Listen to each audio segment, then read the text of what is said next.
Merry Christmas and happy belated Hanukkah.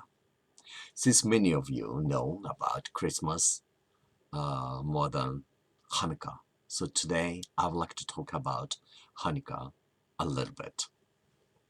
It is a Jewish holiday, and usually Jewish people celebrate it about the same time of Christmas.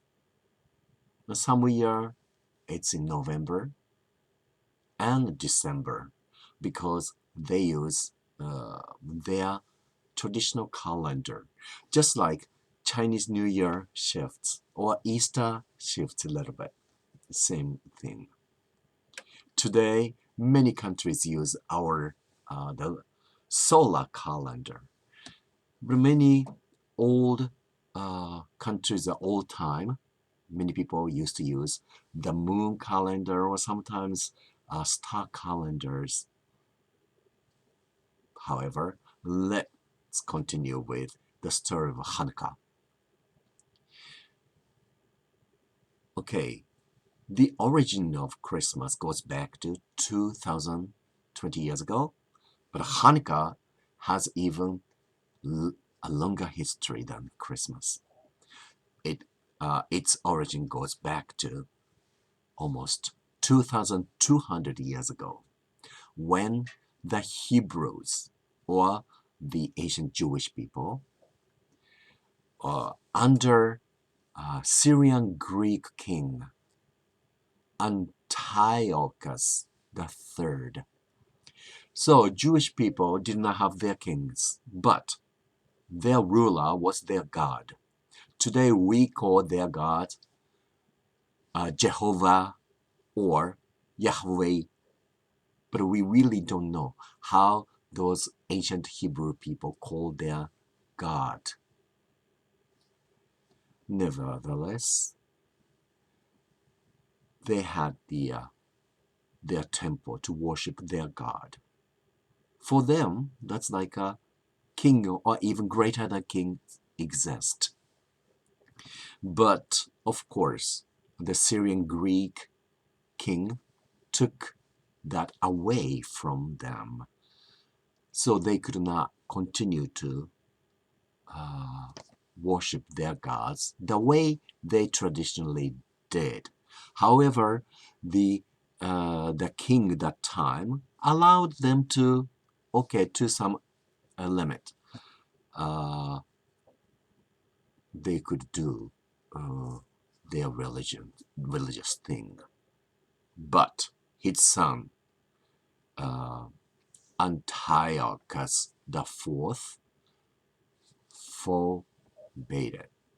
It means they told the Hebrew people not to continue with their religion, but they had to change their religions and have to bow down before Greek gods, which are the statues. But the Hebrew people had no images of God whatsoever. But now they have to worship the man-made statues, like a Zeus. They are Greek gods, many different gods there. Of course, those ancient Hebrew people didn't like it. They did not want to change their religions. So many of them were killed by the Syrian Greek army, massacre. Of course, it was a very painful and a sad period of time for the Hebrews. However, they say because their God saved Hebrew people and they won the war over or against Syrian Greeks. Finally, their temple came back to their people in Jerusalem, so they could start worshiping their God again. Now, here's the also important story. Hanukkah has another name. It's like let's say the Festival of Lights. In the temple, they had the eternal light. Today, we have the electricity. or gas, or candles, and matches, lighters. But that time, of course, no gas lights or no gas lamps or electricity. What did they do? What kind of light? Or what did they use to make a light? Well, oil lamp.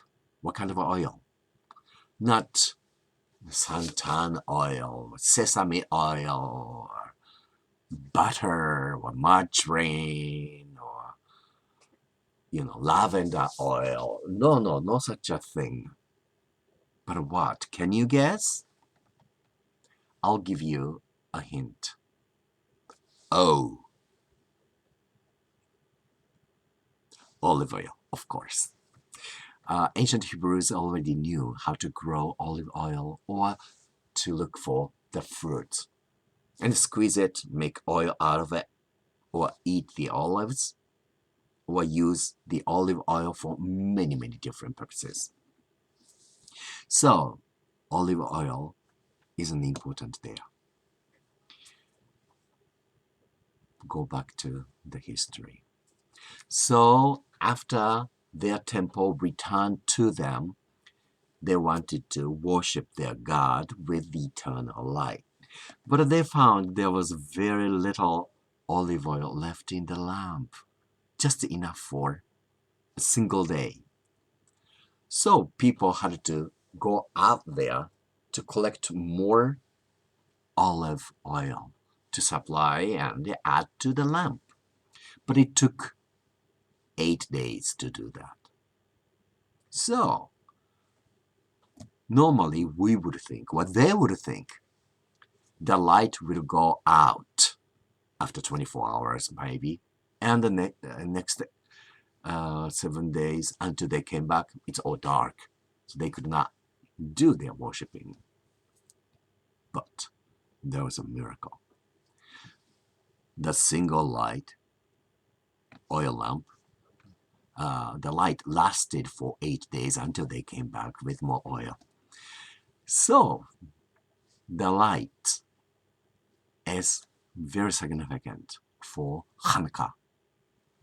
That's the reason they call it the Festival of the Lights. Now, the symbol is the 8, today we use candles, 8 candle lights.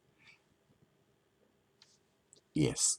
And there's a center, there's the like a base fire or light to light other candles. 8 days they continued. The first day, the first candle was lit. And the second day, the first and the second candles are lit. And the third day, those 3 candles so far until the 8th, the last candle is lit. This year, I believe the Hanukkah started December 10th and 8 days, so it finished on 18th. That means, okay, a week before Christmas. Today, especially in the North American Jewish people, celebrate nearly as openly, Hanukkah becoming very, very popular as well.